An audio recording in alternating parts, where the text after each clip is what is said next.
Go Blue, everyone. Friend of the program, elite wide receiver Andrew Marsh chooses Michigan next on Michigan Wolverines Live. You guys should check out the Michigan Wolverine Live. They're out here doing great things, doing great podcasts, great live shows. They're really just doing their thing, help them blow up.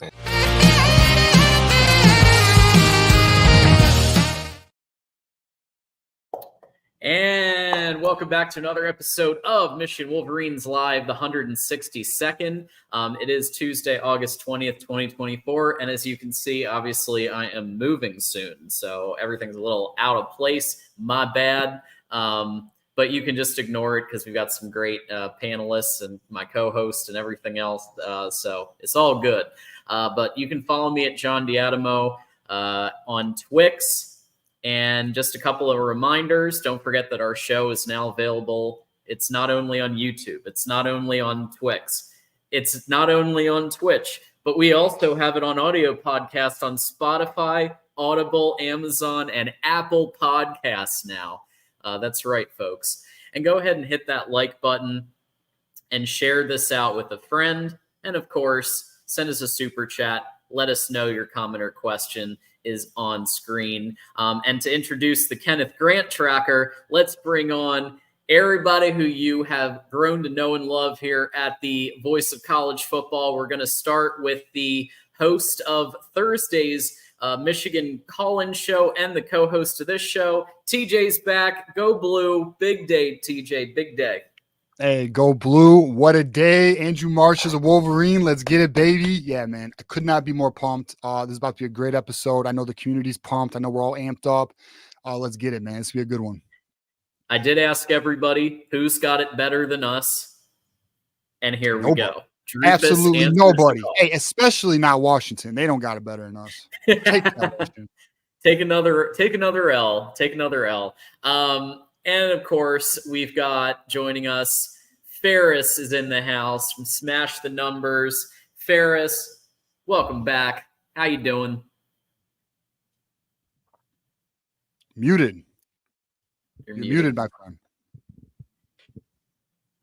Okay. I was eating dinner, so that's why. You're good. That was exhilarating an hour ago or less than an hour ago, hearing the Andrew Marsh news.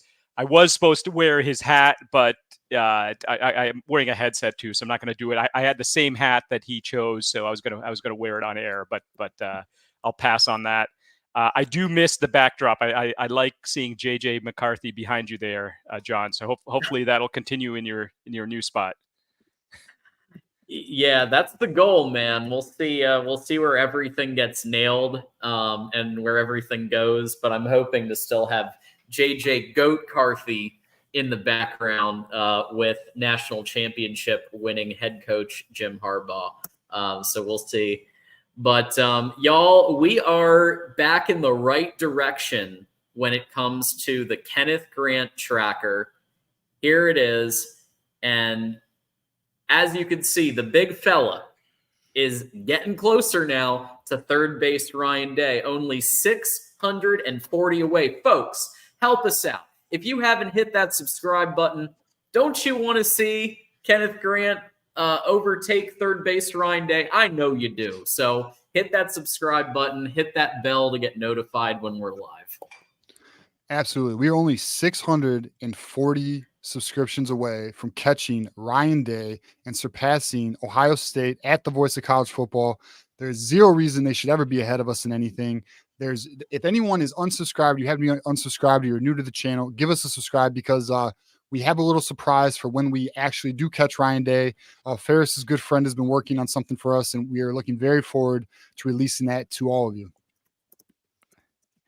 Yeah. There's going to be, for those who have graphic design as their passion, you'll appreciate what's coming. So it's going to happen. We're only 640 away.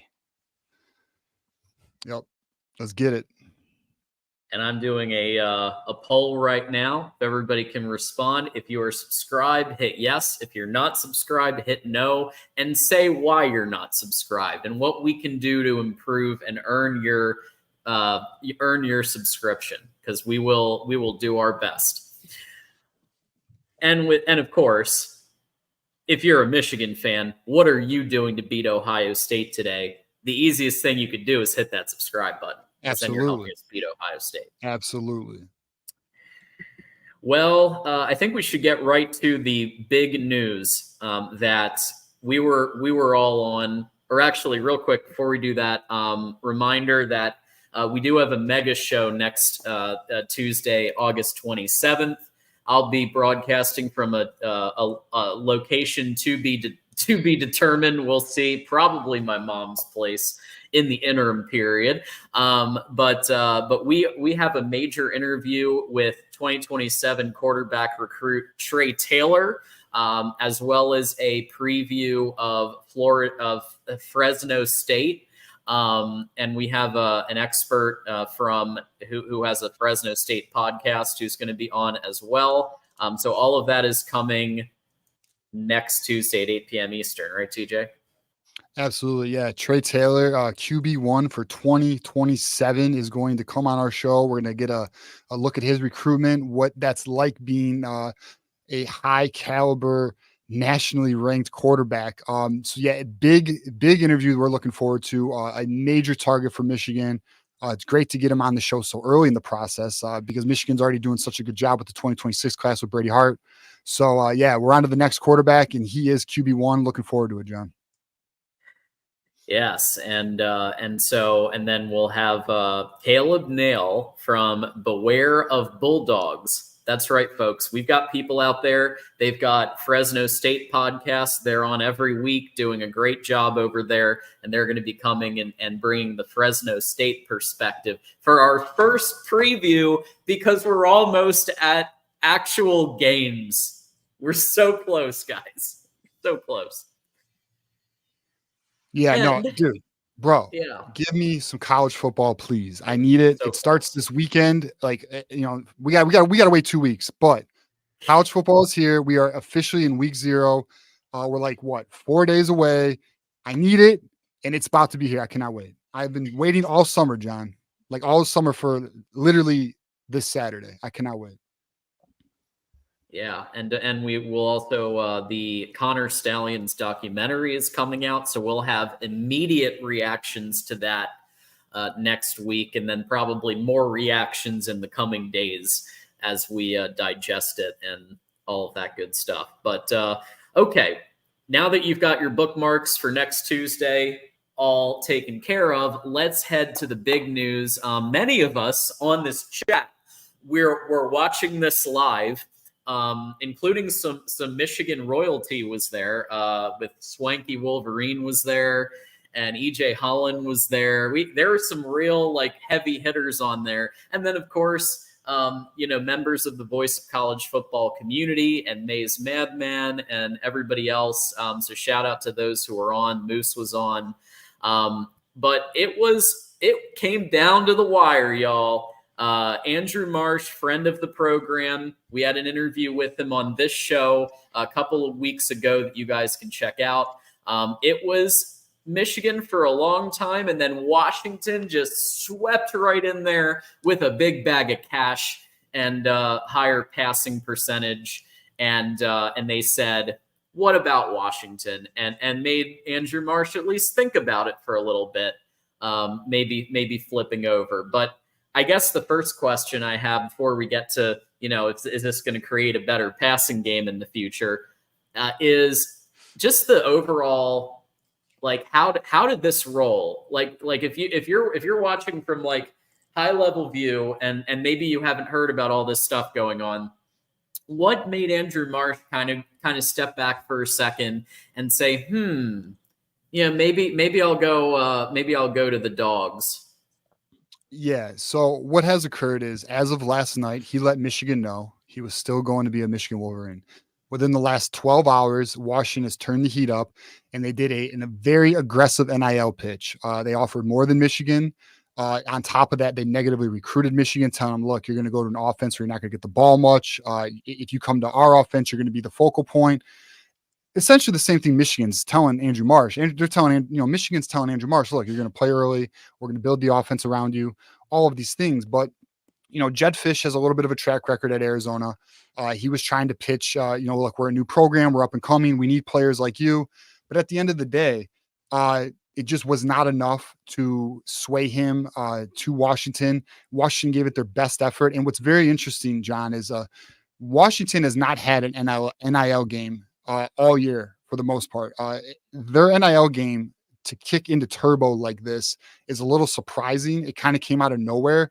A lot of their fans and not only people covering the team have said that their NIL is slowly progressing. It's just not where it needs to be. Obviously, Jed Fish has been able to get some funds together and offer something to Andrew Marsh. But at the end of the day, Michigan was able to hold off Washington. They did they made Andrew Marsh think about it, right? But at the end of the day, and I told you this in our text, John, I said, I'd be shocked. I'd be very surprised if Andrew Marsh chooses, because we saw the smoke from the Washington thing today. John reached out to me, goes, what do you think about this? And I said, I'd be extremely surprised if they are able to flip him today. I said, could they do it in 1 to 3 months? Maybe, but I cannot see it happening today. Michigan has built such a strong relationship. He's been here so many times. He's so comfortable. And it's not like Michigan isn't offering NIL. They are. It's just Washington came very aggressive. And just like in anyone who's, put yourself in his shoes. If you're about to accept a job offer and somebody calls you just, 10 hours before you're about to make the announcement and they offer you, a very large package of money or a very, very large sum of money, you are going to think about it. This is a 17-year-old kid. He's also, his mom raises him. It's completely understandable how this, it's completely understandable. If any of us were in his shoes, we would all be in the same position. But at the end of the day, Michigan was able to secure this commitment. So shout out to Sharon Moore and Ron Bellamy and Kirk Campbell. Yeah, I mean, the way I would put it is kind of finalizing things with a dealer at a car dealership, and then maybe you're swinging by Carvana or something to see if they've got something else, and maybe they say, hey, yeah, we do have something that might be a fit, but in the end, you go back to the place that you trusted. You probably built a relationship, whatever, and that's a place you go back to, even if the dollars are the same, or even if the dollars are a little not exactly the same. I will say correlation versus causation. I'm in that business, and he is a friend of the program. Can we take a little bit of credit for causation here? Is it just correlation, or did our did our community help him make this decision?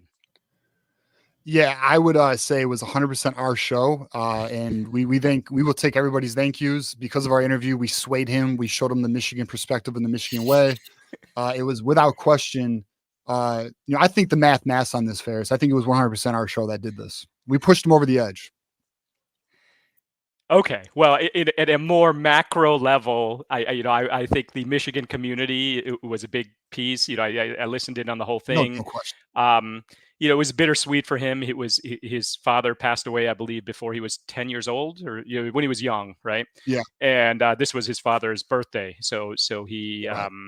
he was honoring his father with this announcement. So it seems like he's a very he's a very grounded kid who's getting, obviously he's getting bagged, but he's very grounded kid who seems to be a very good fit for Michigan. Some Absolutely. may argue, well, how can a wide receiver be a fit for Michigan? Well, Michigan's going to change.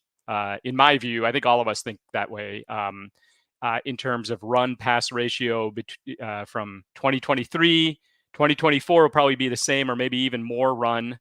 But then 2025, 2026, both on the quarterback side and the people who are going to receive passes side, we're making big upgrades. And I think we're going to be more of a passing team. We're going to be closer. We're 61% last year running. We'll be in the 50s maybe as time goes on. Still probably more passing than running, but not by as much. Well, I mean, look, I think Michigan's new direction with the playmakers they're trying to bring in, you're going to see that evolve. If anyone watched his announcement video, he said at the end of the video, Andrew Marsh is coming to Ann Arbor to help evolve that playbook, build that offense, and he's going to. If anyone watches, I just released a recruiting breakdown video prior to our show. Obviously, don't leave us now. You can check it out later. But I went over the fact that this is the type of player, and I said it in my video, we are looking at a future first-round draft pick. This kid's an elite talent. I'm sure we're going to pull up his video here in a moment, but Yes. at the end of the day, Yep. Michigan has secured an elite player here, and it's great to see. Absolutely. Before we do that, just 2 super chats here we want to honor. Hard work beats, and this actually is a good segue. Hard work beats talent when talent doesn't work hard, but when talent works hard, everyone else is effed. So, so thank you to Keith, member of the Connor Stallions espionage team, and Drufus, who's left on the recruiting board. We will get to that in a little bit, but let's go ahead and talk. Hey, John, yeah, let's give a shout out to Detective Loki. Yeah, 1 month smash. Shout out to Detective Loki. We appreciate you being a member of the community, man. Yeah, let's go blue, man. Smash. Everybody wants to give a smash emoji if you're a member. We do have that smash emoji, so check that out. And yeah, so let's if you haven't seen this player yet and what he's capable of, I mean, TJ, what strikes out to you in looking at the film and evaluating Andrew Marsh? What kind of speaks to you when you look at all this? The very first play, and I said this in the breakdown, tells you everything you need to know about this player, John. This is a certified dog. This player is all effort. He's extremely physical. He's extremely talented. There's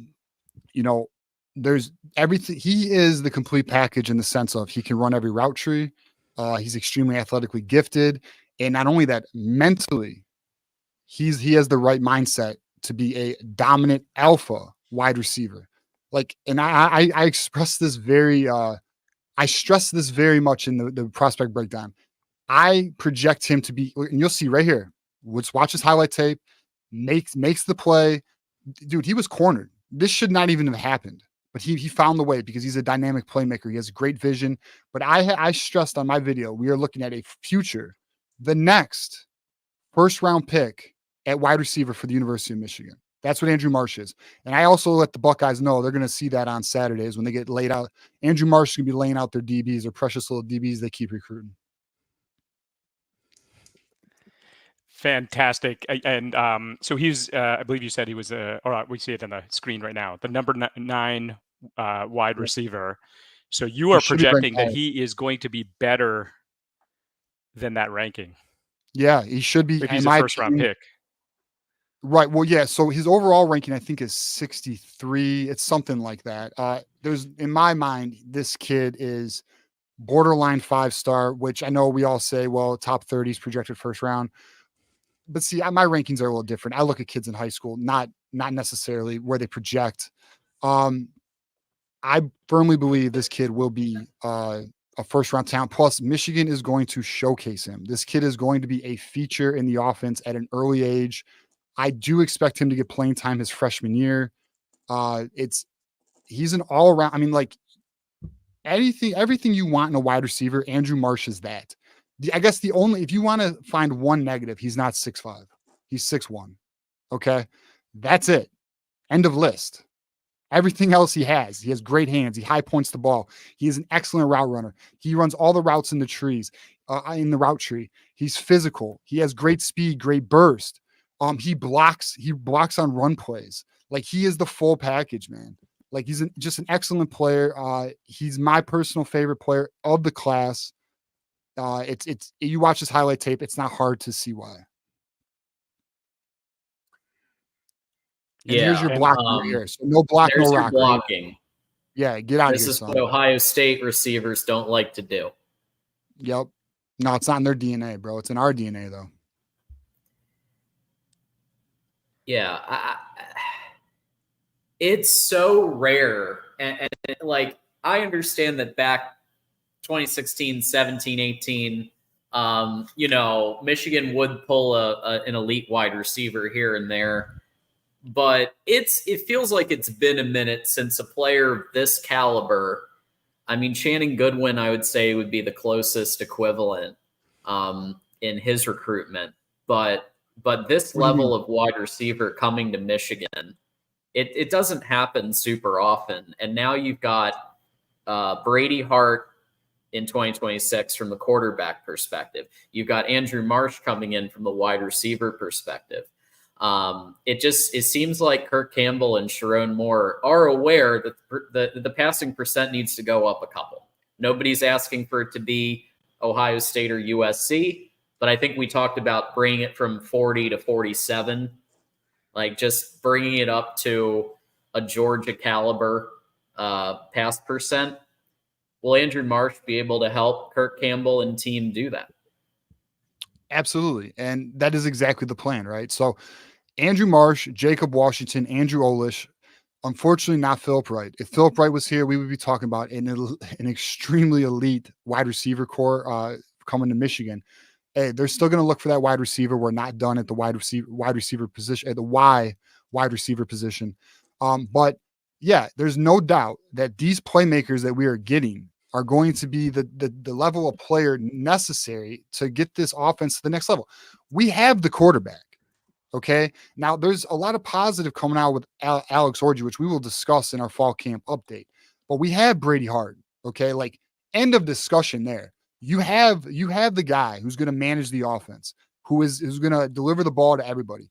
Check. We have the offensive line to protect that quarterback.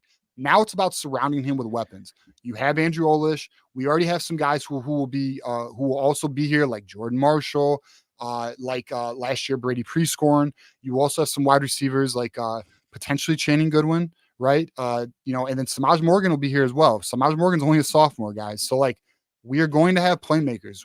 This offense, I firmly believe, and I know Kirk Campbell wants to expand this offensive playbook. I know Sharon Moore wants to be more balanced. It's coming, and it's just about getting the weapons now. We have everything else we need. We need a couple more weapons offensively, and we'll be all right. We'll be good. All right. Well, let's also talk dominoes at kind of a high level. Do you think that this is going to start some other dominoes happening? It could be this year, could be next year, whatever it is, in terms of this type of player, the style of play changing for Michigan. I believe it will change. I agree with 61% run goes down into the 50s and the percent pass goes up. That makes total sense for me, but we're not going to lose the running game. That's still going to be our majority identity. Let's put it that way. Is this going to attract other players? Is next year is kind of whatever year they're coming in? That's not what I'm concerned with. I'm just talking about the actual philosophy of recruiting and the types of players.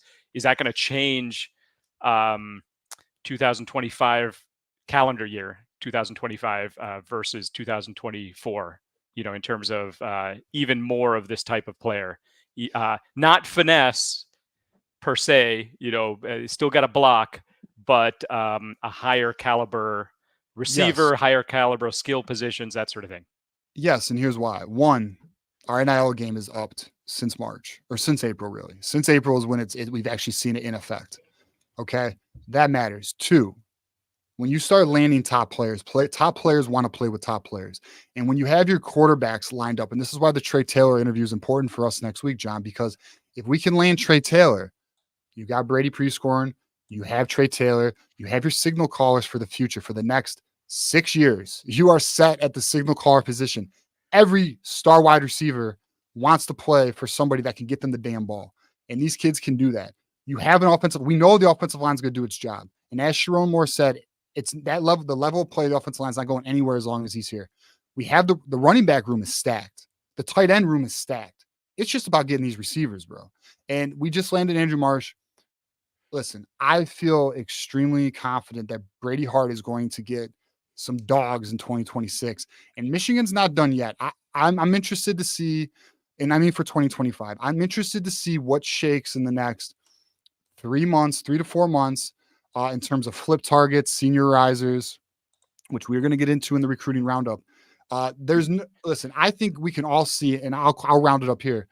we can all see in the past 2 months, the caliber of player Michigan has been landing is not the same that we were landing the last 2 years. We are getting far more top 100 guys. We are getting far more weapons offensively that we were getting the occasional weapon, like we'd get Jordan Marshall, but we were not getting like players of this caliber. Like John said, when was the last wide receiver we got at this level? I mean, the last one you could argue was Xavier Worthy, and he went to Texas. What was the one before that one, right? I mean, Tyler Morris was a borderline top 100 player. But like other than that, we were not getting, unless you go back to the class with DPJ, Nico Collins, and Oliver Martin, right? So Tariq Black, like that was what, 8 years ago? So yeah, I mean, it's Michigan's in the right direction. Work to do, but in the right direction. Yeah, this is a BFD. Okay. Yeah. No matter how you dress it up, this is the most elite wide receiver to come to Michigan in some time. And Moose with the $2 super chat saying Marsh will be elite for Michigan, no doubt. Moose also does have a channel to Marsh, and Moose is somebody, he goes hard in the paint, man. He goes into the recruiting beat hard, and kudos to him. And man, I hope you're doing better and rehabbing and all that good stuff. So we get you right for the football season coming up here. Absolutely. Yeah, and Moose, shout out to Moose because there's a lot of people in the Michigan community, and we all know this, where they'll talk a big game, and then people be like, "Well, do you actually support the NIL program?" Moose is one of those people where he puts his money where his mouth is. Moose is an all-in fan. He's you're the epitome of a diehard Michigan fan. So shout out to Moose. Hope you're doing well, my friend. And yeah, man. I mean, hey, hell of a day for Michigan. Great addition to the class, and let's keep going. It's only onward and up here from here, boys. One more quick point. Don't forget transfer. If our philosophy is changing, if there's more bags or a bigger bag, don't forget transfers in the next cycle. Yeah, we may be able to get a next level of transfer, right? So they will. Listen, they missed out last year's December. I'm extremely confident that they will have everything in line for next December when that comes. But you know what, Ferris? We have a whole football season ahead of us. We don't even got to put our mind there just yet. But listen, and I've said this on our show, 2026 as a whole, they are looking to make it be a home run, and don't think the transfer portal is any different. That's no different. Michigan's coming, bro. Like they're already raising, like they got some goals for NIL. They have a target number for December. By the time December hits, they're on their way to that target number. Michigan's doing what they need to do. Just keep going. We can't let up on the gas. We know Ohio State's not going to let up on the gas. We just got to keep doing our best and keep going. Yeah. And speaking of not letting our foot off the gas, Detective Loki doesn't let his foot off the gas because he is becoming one of the resident Oprahs of this channel. And today he is gifted Zoom 47 with 30 days of Those Who Stay Will Be Champions membership. So Zoom 47, hit that refresh button. You'll see all the emojis, and you'll see your name in green, and you've got 30 days of the membership, which does include our monthly member hangout, which you get starting at the Those Who Stay Will Be Champions level. So Detective Loki, we thank you so much for gifting that and for supporting us every show that you do. Means a lot. We went from nothing to well over 100 now members. So that is so awesome. Yeah, we're at 118. Well, we're probably 120 now, from today's show. But yeah, our community is growing at a great rate. Greatly appreciate everyone contributing to that, gifting memberships, getting memberships. So shout out to you guys. We appreciate all of that. It's only helping us reach our goals quicker. We're hoping to reach a point where we can do some giveaways. So it's on the radar. We're going to keep working for that. Yes, and I believe 5 more, and we'll have a special one for Blue Wolverine coming. So I'll just give you a little sneak preview that we're gonna give some love to Blue Wolverine, who's been absolutely fantastic the last couple of months for us. So, so that's coming up next. Other recruiting updates. TJ's got some insight. It looks like on Babalola, Jerome Myles, and in general flip season. So let's start with Babalola, because I think that's what everybody wants to know. What the hell is happening with that? What's going on with Auburn and them throwing money in? What's up with Stanford? What's up with Michigan? How are things going? Yeah, so we are in a window of 2.5 weeks when a decision will be made. It could be made tomorrow. We'll have to find out. It could be made in 2.5 weeks. Right now we're going to give weekly updates on Andrew Babalola. Anything I hear, anything we can get out there. But where it stands right now is listen, we know Auburn has been pushing the NIL bag aggressively, but even my most recent update I received was it's a Stanford Michigan battle, and the kid is legitimately torn. It's just where we are. I mean, it's a big life decision. It's where we are with it. Michigan has done a lot. Here's some optimism on Michigan's side. Sharon Moore is in contact with Andrew Babalola every single day. Okay, so they're in contact frequently. I assure you, Andrew Marsh committing today did not hurt our chances with Andrew Babalola. Great players want to play with great players. Stanford's not getting Andrew Marsh. You know what I mean? Auburn is about to flip deuce night, but whatever. At the end of the day, I personally, and this is not any intel I've received or anything like that, but I do not personally feel like Auburn is an actual fit for Andrew Babalola, but we do know money talks, and that is what they are offering. They're very aggressive in their approach, but Michigan is offering a well-rounded academic NIL starting and development package, essentially a well-rounded package for a recruit. So that's where we are. So as it stands, as of August 20th, it is my opinion, and from what I know, a Stanford, Michigan ahead of Auburn battle. And right now it is still undecided, but we are within a 2-week window where we will know where Andrew Babalola is going. And if I get any updates before next Thursday's show, I'll post them on socials. If I have any updates, I will, or if I have any updates by the Thursday show, I will let everybody know. But that is where we are. We are on Andrew Babalola watch, and that is starting, well, literally the last 2 to 3 weeks. But so that's where we are with Andrew Babalola. We will see where it goes. Then on to our next our next recruit we're going to talk about is Jerome Myles. I've gotten a lot of feedback about Jerome Myles. And people may want to know, like, what happened. There was some momentum with Jerome Myles heading into the barbecue weekend. What has occurred, because we were not placed on his top 5 list. Well, as many of you know who have been following this closely or who are tapped into recruiting, Ohio State offered him a few days before our barbecue at the Big House. And Ohio State is his dream offer, apparently. And I have been told that essentially Ohio State has taken Michigan's spot, which is why we were not in the top 5, which is why we are no longer in the picture for that. He does want to play closer to home, which is why Utah is the presumed favorite to land him.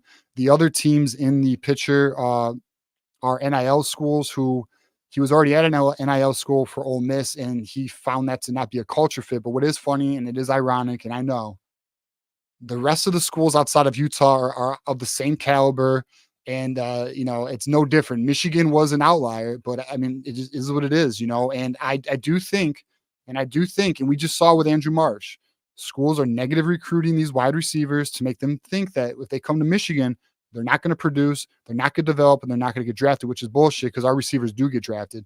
Maybe not first round, but I do believe that will change over time. I think Michigan's going to change that approach.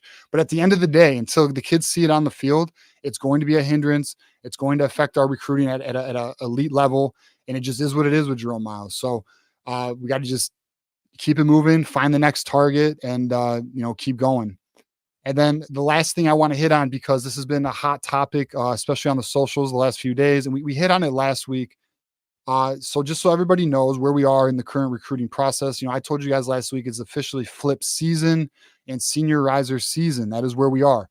There are currently only 33 blue chips remaining in the entire 2025 class. Okay, out of 400 kids, there are only 33 blue chips remaining. Shout out to Double BB on Twitter for putting those statistics together.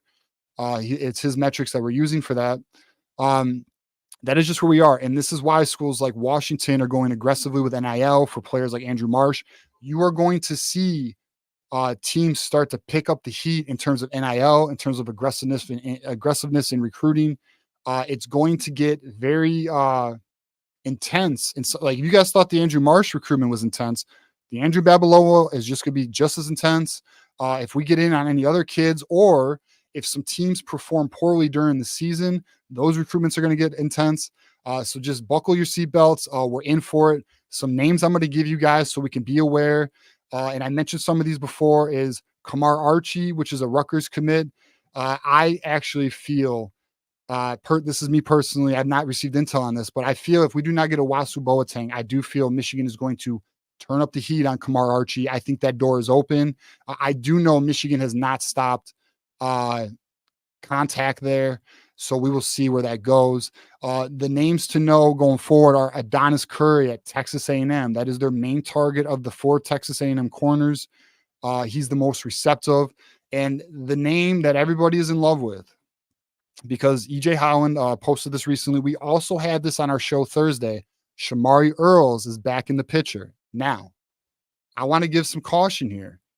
Michigan is in a position, just like all these other schools, where we are now kicking tires. Okay, that is what it is. You are re-engaging in communications. You are seeing where things stand. There's nothing imminent. There is nothing imminent with Shamari Earls. Okay, guys, like, it is just simply there is interest, but he's with another school. We will see where it goes. The good news is he's not non-responsive. If he was non-responsive, there'd be no shot. But the fact that there's even response and there is mutual interest is a good sign, but there's nothing imminent on that front. I know a lot of people got excited the last few days over that. And then Micah Strickland out of TCU is a name to know that Michigan is also targeting. And then another name to know is Donovan Starr, Auburn commit. This is another kid that Michigan is very excited about. He's high on their recruit board. We will see where it goes. These kids are all committed elsewhere. And the last name I will lay for you guys, and I mentioned it last week, and this is another one like Kamar Archie, where I feel strongly with either things that I know or things that I'm aware of. If Alex Graham stays healthy, I do expect him in the Michigan Wolverines class. He is a 4-star corner currently committed to Buffalo. The issue with him is simply health. He's been injured the last 2 years on and off the field. So it's up to him, to show out his senior year. He's also back in Michigan. He was previously at IMG. He came back to Michigan. So we will see where that goes. I actually think we will see Alex Graham do a game day visit. It hasn't been announced yet, but it seems to be trending in that direction. So that is where we are right now. Recruiting is also, for everybody, I know we love our recruiting roundups or our recruiting updates, but it is starting to slow down for 2025 because all the positions are starting to get filled. Spots are getting slimmer. It's just kind of where we are. So we're hitting a bit of a dead period for recruiting, but it will pick up once the season starts because we're going to get kids making unofficial and official visits. So just bear with us there on the recruiting updates. It may be a little slow until season picks up. But yeah, that's where we are. Nothing to you're muted, my friend Ferris. What's up? Yeah, we're losing recruiting, but we're getting actual games. Games. So we'll be good. We'll be good. Yeah. So, but they'll still be like, listen, there's going to be a lot of kids visiting. 2026 recruiting is going to pick up on the show. We'll be a little more tapped in. But again, here's the thing though. And I promise you guys this from day one, we are not going to just bring content to bring content. If it's of value or of worth, we're going to do that. There's other, areas or other places that sometimes we'll just create some content. That's not going to be our approach. If we got something to bring to the table, we're going to bring it. But if not, then we're going to have to lay back on that. But that's currently the state of recruiting, John. We'll see where it goes. Nothing bad. It's just currently it's a little slower pace these days. Just one quick comment about Babalola. I believe he's kind of a renaissance man. And you've got Auburn and on one end of the spectrum, and you've got Stanford on the other. Michigan is for the Renaissance man, right? This is for somebody who wants to be a doctor and he wants to be an NFL player at the same time. Yeah, no, At I the agree. same time. I love that, because then you're set no matter what you do. If you're in pre-med and headed to your PhD, and then you've got, maybe you're in the NFL for some years, and then you go be a doctor. I mean, that sounds like a pretty good scenario. Yeah. So I'm really hoping that Babalola is listening right now. I'm helping him make the decision. If he needs me to do a smash the numbers for him to get all the numbers there, we make a little matrix of all the different factors. I can show him how Michigan is the right choice for him. Okay. All right. So we might have a smash the numbers coming up, targeted to an audience of 1, and we'll see. We'll make that happen. But Moose, thanks for the super chat. Obviously, we just covered Shamari Earls, but speaking of flip season, I'm hearing from a little bird that Shamari Earls could possibly flip to Michigan. Maybe not so much, but Yeah, I mean, it's everything. All right, so right now everything is in early stages. Well, I mean, obviously it's not early because these relationships have already been developed, but nothing is imminent. You know, it's really just about kicking tires, gauging interest. That's currently the stage it's in. There's nothing picking up at the moment. Mutual interest is being understood. It's going to come down to, and I'm going to tell you guys, just the reality of the situation. If kids see Michigan playing well this year, watch it turn up. Watch it turn up. There's a lot of kids who are going to want to see how Michigan performs with Sharon Moore, now the head coach, Alex Orji, now the quarterback. There is no question that, and I'm just going to keep it real with you guys, there's no question that new head coach, new quarterback, new team, new era, as well as, and the rivals will love it, the NCAA situation has some effect on kids being all in. Now, we know that the NCAA situation is it's essentially fizzing out. They're doing their best to make something out of nothing, but as it drags on, we're seeing more and more. And then in terms of the other items that Michigan is in control of, control the controllables, it's up to us to show on the field that we are still that elite program in the Big Ten that everybody has to go through to win the Big Ten title. So we'll see where it goes. I'm optimistic about it. We are going to have some great updates for you in the fall camp update, which is coming up, I believe, next. But yeah, I mean, listen, it's up to Michigan to prove everybody that Michigan's going nowhere. There it is. And finally, before we get to our next topics, Tom Bouchard also with the 5. Bredesen bites the head off the chicken before he puts it on the grill. That's a visual right there. Tom, thanks for the 5. We appreciate you. Yeah, thank you, Tom. Shout out to Tom. And we did see a couple of people gift memberships and announce that they have made their 1 month of membership. Consider becoming a YouTube member here at Michigan Football, the voice of college football, starting at just $2.99. You can find that in your couch cushions. You get the emojis. We got a crap load of emojis now. About to add another once we get 5 more members. So more emojis coming. You get the green name. You get the badge next to your name. And at $4.99 a month, you get to be part of our monthly hangout, which will be coordinating that soon for the next round. The last one was great, and we'll continue to be doing these. And as we get through the season, we could do stuff that we aren't really able to do on YouTube, right? We could share intel that we might not be able to share on YouTube. We could show film that we can't show on YouTube. There's a lot of things that we could do on the Hangout. So join our membership program, and whatever level, we appreciate everybody. It's blown up beyond our wildest imaginations of where we thought we'd be right now. So that's because of all of you in chat right now. That's because of all of you who have had any role in that. Thank you. Okay, so fall camp time. So, before we dive into, we've got a couple of position previews, linebackers coming up, defensive backs, and safeties. But before we go into the position previews, what have you been hearing, TJ, as far as like fall camp latest? Is Alex Orji still in the lead for quarterback? Is Davis Warren in the conversation at all, or has Alex Orji kind of separated himself, you think? Yeah, so we have a loaded, just like we did last week, a loaded fall camp update. So we're gonna do offense first, and then I'll get some feedback from you guys, and we'll go defense. But regarding Alex Orji, great news, guys. Like, great news. Alex Orji is still holding down QB1 in camp. The coaches are feeling more optimistic with him in both run and pass.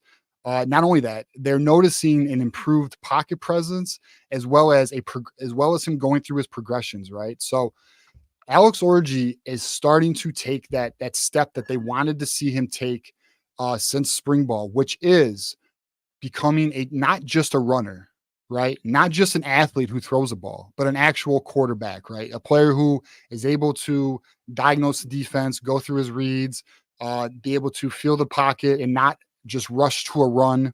And they are starting to see that. Now, obviously, has he perfected it? I'm sure he has not perfected it, right? But what they are seeing is progression. And not only that, we've been hearing since the start of camp that Alex Orji has taken the lead.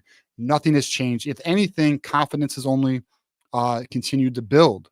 Now, also great news is Davis Warren, who's currently running second, is also playing well. Like, that's the thing. It's not like Davis Warren isn't playing well. This isn't a situation where Alex Orji's playing a little bit better and Davis Warren's not even performing and Jack Tuttle's injured.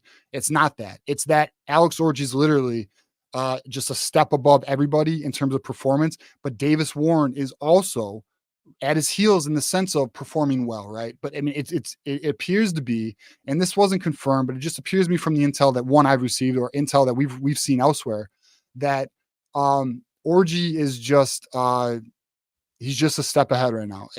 As well as Davis Warren's playing, it's just you can see a higher ceiling for Michigan. So it's great to see that we are now through 3 weeks of camp and we are still seeing Alex Orji maintaining what we've heard from the beginning of camp. The next player I want to hit on is a name that you guys are familiar with and should be on the lookout this year, and that is Marlon Klein. Marlon Klein is continuing to impress with his speed and physicality. And what's funny, John, and we talked about this on social media, because our show, we talked about how Marlon Klein is taller than Colson Loveland, faster than Colson Loveland, and quicker than Colson Loveland, right? But, and then what did Kirk Campbell say? Kirk Campbell had a quote of, what did he say? He said, physically trait-wise, he's the best tight end I've ever been around. And I've been around Pat Freiermuth, Eric All, Luke Schoonmaker, and even Colson Loveland. Marlon is faster, bigger, not as fluid, but the kid is an extreme freak of nature. And that is exactly what we brought to you guys before Kirk Campbell even mentioned those words to the public. So again, John, we were on the money with our analysis of that. And it's just great to hear that, as we've talked about since spring ball, that Marlon Klein, although Colson Loveland is without question the number one tight end in the nation, he's going to be TE1. But we now have that second option in the offense where you can split Colson Loveland to the X position. You can move Colson Loveland around. And I fully expect, and as we had in our tight end preview, I fully expect Marlon Klein to be a name that is known this season. So shout out to Marlon Klein for doing it. I'm excited. I am so excited to see him play this season. And then on to Colson Loveland. I mentioned this in our Thursday show, so I didn't even mention this last week. Colson Loveland has been experimenting at the X position. Michigan has been putting him out wide. So this is a new development. It's big news because what it does is it gives us that true X. The X receiver was currently being handled by Fred Moore, who we all know he's a 6'1" wide receiver. He's got great speed, but you do want that size on certain plays, right? So what they are doing, and because you have a player like Marlon Klein, is you are putting Colson Loveland at the X position and letting him do his thing, and then Marlon Klein can play the tight end position in just the base offense. So it's extremely interesting. I'm excited to kind of see where that goes. It should be fun because what it does is it creates mismatches. And we saw Colson Loveland play the X position in the Big Ten game against Purdue. If anyone remembers that touchdown catch on the sideline, I think it was like in the second quarter. So we have seen him do it before. They're planning to do it a little bit more this season. And then my last thing I have for you guys for offense, and it's very interesting because we didn't have this for you last week. Jordan Marshall is making a push for RB3. And it is strongly believed that if Jordan Marshall didn't come in June and he was here for all of winter conditioning and winter camp, that he may actually have the position. But right now it is a Jordan Marshall, Ben Hall battle for RB3, and Jordan Marshall has looked good so far. And I do want to reiterate that we did have Sharon Moore last week say, out of the freshmen, he was asked what freshman does he expect to contribute. Jordan Marshall was one of those names. So it's extremely interesting. We thought potentially before fall camp began that Tabir Dunlap might be in the running for RB3 only because of some intel that came out during summer conditioning and camp. But it appears to be a Ben Hall, Jordan Marshall battle, which is actually great news because I have faith in both of those players. And we all know it's Khalil Mullins and Donovan Edwards show this season. So again, another week of good intel. Again, nothing negative coming out of camp offensively, which guys, like, it's not a Michigan bias or like you're only going to hear. We have heard negative things come out of camp before. It's interesting to hear what is and is not coming out of camp this cycle. And also, if you look at the coaches' press conference or interviews they're doing, there is definitely a confidence in the air coming out of Ann Arbor. They feel good about their team, and I'm excited to see it, John. Well, okay. So when you were saying that, I just wanted to, because I was remembering all those times with the Tigers where right behind you there on my left, on your right, I guess. So the Miguel Cabrera jersey, and I'm thinking, okay, is this like when the Tigers would always say Miguel Cabrera is in the best shape of his life? Yeah. and so what you're telling me is no. If there's bad news, it does trickle down. So that's good that we're very optimistic. Just quick words about Orji. I don't think people they think, okay, people I think that Orji is this runner. So somehow maybe he doesn't have leadership skills or smarts. My understanding is that Alex Orji is a very smart person. He's a very smart person, and he's obviously a leader as well. So the fact that he was having trouble completing, a percentage of passes or never completed a pass in a real game, quote unquote, I don't think that really has to do with his smarts or leadership skills. So I just want to kind of point that out as well. And all things being equal, obviously he's an athlete, but also the leadership skills are that's super important as a quarterback. So, I believe that he's got the job at this point. So we'll see what happens in a little over a week. Can't wait to see it. Klein and Loveland, just a couple comments there. Hopefully Loveland's getting some love because Klein is getting all these accolades. so let's make sure we keep Loveland happy. And maybe we're telling him, hey, you've got some Calvin Johnson in you, and that's why we're going to put you in the wide receiver one. We're going to get both of you on the field, and you're going to get some position flexibility. And I point back to what I was just saying about being smart and being a leader. Those are the things that you can have position flexibility when you have smart, unselfish players that exhibit kind of leadership skills, saying, okay, fine, I'll go to wide receiver, put me in there. Maybe it will help me in terms of my draft status, but maybe it won't, but I'm doing the best to kind of help the team. So I'd love to see that. Let's see what happens with respect to that.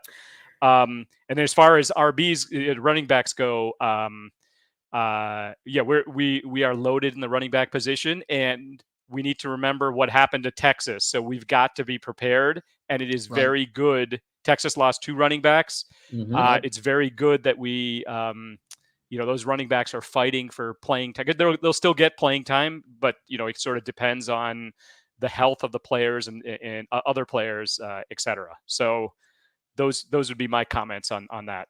Yeah, great update there, TJ.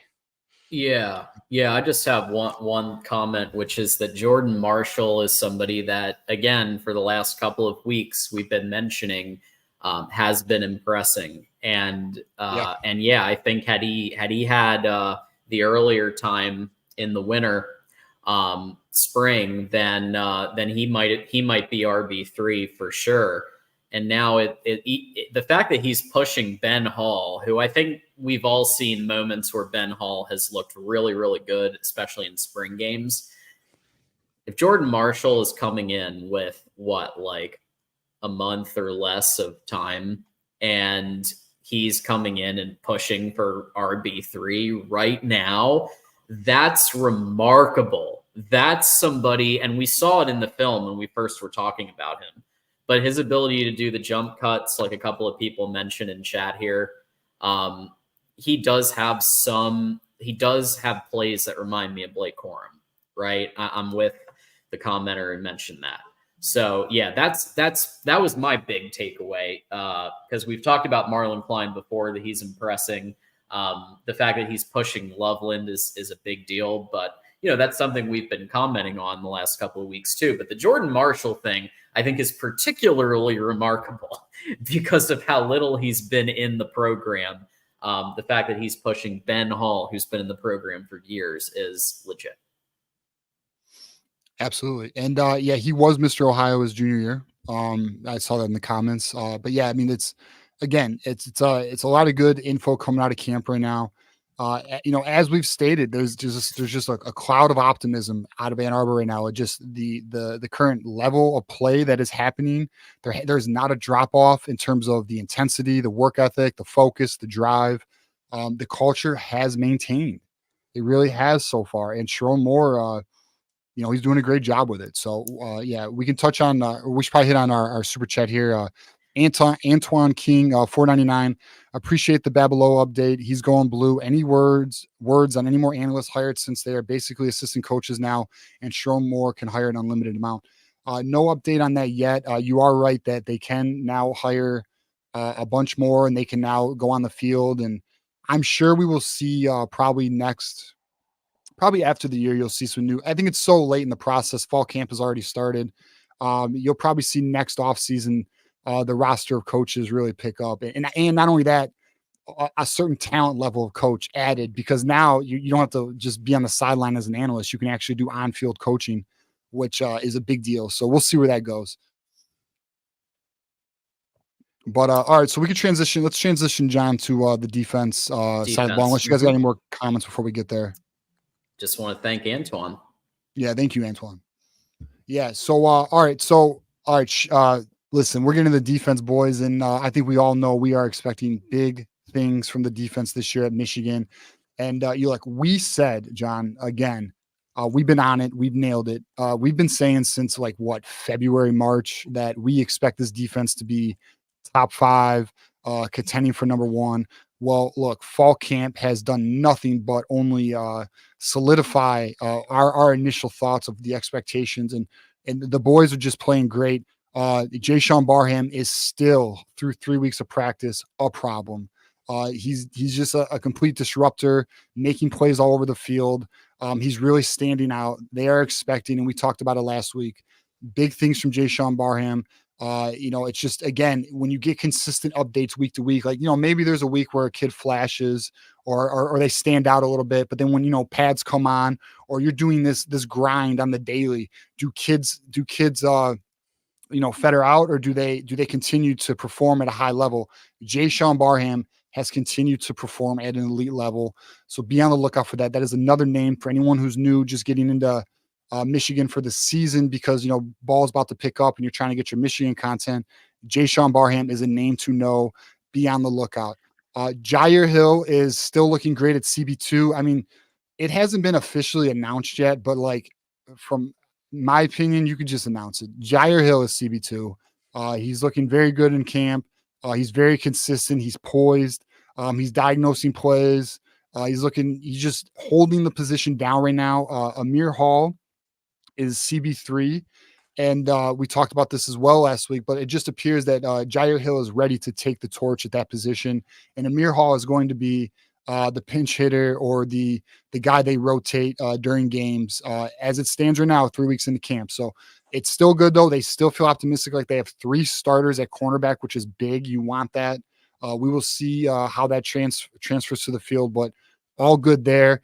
And then Zeke Berry, as we know, he's one of the names that we have highlighted and we are very focused on. And the thing about Zeke Berry is he's getting better because he's so young. He's getting better each practice. They are seeing development and increased level of play. Like his confidence is building each practice.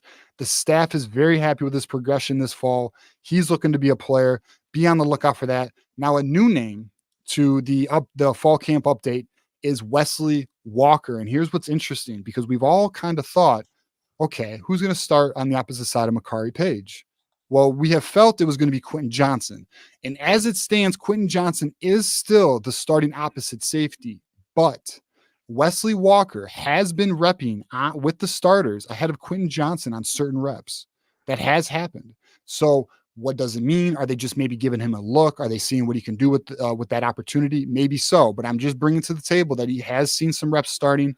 He's one of the players who, when we talked about it last week, John, Michigan has realized that there is more depth on this roster than they initially thought going into camp, which many thought would be a concern considering we lost so much. Wesley Walker is one of those guys, along with Amir Hall, who they feel is going to be a player that will be in the rotation this year on defense and will have some significant impact in terms of playing time. So shout out to Wesley Walker. We'll see what he can do with that. We will definitely be tapped in. And shout out to my boy Juju. He's typically watching. I haven't seen him in the comments. He's going to love this update. Trey Pierce. Okay, this is big news because we talked about this last week, John. This is big news, okay? We talked about, we got Kenneth Graham. We got Mason Graham. We got Inaweta. We got Rayshawn Benny. You have these 4 defensive tackles that you're going to be able to rotate and play with. Mm-hmm. Well, guess what? It's not just 4 defensive tackles. Trey Pierce is looking to be a part of the rotation this season, and Michigan feels very good about the depth that is building, and they do feel like Trey Pierce will see some time on the field this year. So we're talking, we're 5 deep at the defensive tackle position. The great. Depth concern is mute. Like, it is mute. You know what I mean? Like, yeah, sure, there are some new faces starting, which of course we will see how that goes when they play on Saturdays. But in terms of the depth, the development is happening, boys. So that is what is great to see. We saw it. We were a little concerned with Justin, with Coach Trust, the new strength and conditioning coach. can he do what Ben Herbert did? Well, we saw with the results, the guys gained weight. The right players gained weight. They gained good weight. The right players lost weight, like Cameron Brand. He lost a little bit of weight. He's now playing an end position. But again, you are seeing, and we talked about it, you are seeing this culture, you are seeing this development transferring to this new era of Michigan football, and the development is happening. So again, now the next step is, and I know Steve, our lovely loyal Buckeye in the comments, is going to love this. Now it comes down to, will it transfer to the field on Saturdays? And we're all going to find out together, Steve. Me, you, and every Michigan Wolverine are going to find out, does what we are hearing out of camp transfer to wins on Saturdays? And I'm going to tell you, I feel optimistic about this team. The intel is good. I'm just going to tell you. So that's all the updates I have. But I'm just going to tell you, there is no way, there is zero negative coming out of camp unless there is negative happening. I'm going to assure you that right now. There has not been a fall camp where we've gotten nothing to be aware of. There's always been something, whether it be whether it be wide receiver play, cornerback play, safety, there's been something. This year, there has not been anything that's been a red alarm or a red alert. It's very interesting. Now, could it be simply that it's a new coaching staff? But then at the end of the day, listen, there are people observing practice. This stuff would get out. Okay, that's just the reality of it. So it's good to hear. And yeah, another week of positive camp updates. So let's go. I'm ready for football, baby. That is great. I only have one thing, and then I'll let you go, Ferris, sure. Which is that Wesley Walker is actually the one that was projected by Phil Steele to be the other starting safety. So he has been projected in some areas. So it may be very much a rotating those two in and out all game. We know that Wink Martindale does that. And the Ravens style has a lot of rotation because we don't want anybody getting tired. So you got to build up enough players who could be starting caliber. We saw with Ernest Hausman in the defense last year, where technically Michael Barrett was the starter on the depth chart, but Ernest Hausman was basically another starter with the amount of reps he had. So Wesley Walker may be a similar situation where he's in there quite a bit. I forgot some notes, guys. I forgot some. I got my yeah. Go these for are it, important because, notes. because I have a checklist here. You might be able to check some of these off for me. Go ahead, keep going. Okay. So it appears, and my bad I should have brought these to the table. All right. It appears, I have them in my Excel sheet. I had to scroll down. It appears that Michigan is looking to be play action focused this fall. On Thursday, and if Juju remembers, I haven't seen him in the comments, but I was going to say something on Thursday and I kind of kept it to myself because I don't know. I'm still working on boundaries on things I can and cannot share sometimes. So there are apparently play action is a focus that is occurring with the offense right now. And then and then as I mentioned with Trey Pierce, the depth just appears to be getting deeper as camp goes on. So that is where we are. Those are the 2 extra nuggets of notes I had. We will see. Play action is something I feel like with an Alex Orji, with our running game, you should be able to take advantage of because defenses are going to try to load the box. They're going to try to stop that run. And if it's true that Alex Orji's passing ability is improving and he's able to make these quick decisions, we could kill defenses with that. So we'll see. I mean, it's extremely exciting. I'm really ready for football season, John. Likewise. All right, yeah, I'll Ferris, go, talk about your checklist. Yeah, rapid fire here. And was it Drufus who talked about Jaden Mangum? Sorry. Mangum. Yeah. Do you have any notes on him? Yep. So here's the thing with Jaden Mangum, right? So he needs more time in the playbook. He has not been, I mean, look, I guess this is negative. He's just a player who, he's a lower class player, a lower classman player. I think he's only a sophomore. He's got 3 more years of eligibility, something along those lines. He's one of those players that just needs a little bit more time adjusting to the playbook, the scheme, familiarizing himself. But yeah, I mean, I'm not saying we won't see him on the field at all this year. That's not what I'm saying. It's just like from my understanding, Jaden Mangum just needs the reason why we're not hearing his name is simply because it's just a little more time on task, a little more reps on the practice field. And that's kind of just where he is right now. Okay. Next, I mean, there's obviously 3 superstars on defense, Grant Graham and Will Johnson on my list, and we'll talk about it later, or we'll talk about it on another show. Yeah, actually, we've got the whole defensive yesterday. preview coming up to talk about starters in depth. Yeah. So I talked about this in detail in my Smash the Numbers yesterday. The 4th player I would identify on the defense is Barham. So he would be like the number 4 star at the moment. You know, there's a tier of 3 stars, and then we've got the 3 superstars, and then we've got the next tier, and the only person I have there, according to my metrics, is Barham right now. Obviously, once we start playing games, you know, some of those numbers will change. So that'll be interesting. I need some help on Jair Hill's nickname. Is it Suga? Is it Shug? Dennis Fithian was calling him Shug, not Sug, Shug. S-U-G. And I think that's short for Sugar. Like sugar, yeah, because he's a big candy. Yeah, he's a big candy guy. So he loves his candy. So it's kind of the nickname the team has given him. Okay. So I think they've shortened it down to 1 syllable and they just call him Shug. Yep. Okay. All right. So I just want to make sure everybody knows that.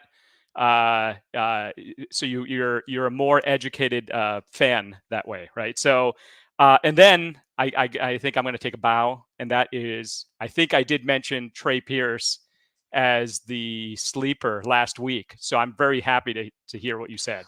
Yeah. So no, I was so like when it comes to Trey Pierce, this was not a name on my radar. Juju was asking me about it on Thursday, and yeah, I mean, look, legitimate intel. I wasn't scraping for it, or it literally just came. So he's playing well. He's looking to be a guy in the rotation, which is, again, Michigan thrives. Listen, you know, Joe Klatt called us the boa constrictor, and the reason why is because we rotate our guys. We need our guys to stay fresh. This only helps us maintain that same exact defensive philosophy. Lou Esposito is going to be rotating these guys, man, especially the way Wink Martindale plays. These guys are going to be, we're attacking. Okay. Our front 7 is going to be attacking. So You're going to need fresh bodies. It's only a good sign that Trey Pierce appears to be making some noise to be in the rotation. My final quick point here is I love football and I love defensive football. And, a lot of times you think like when you're watching a game or whatever, okay, your team has to punt. And usually it's like, oh man, our team has to punt.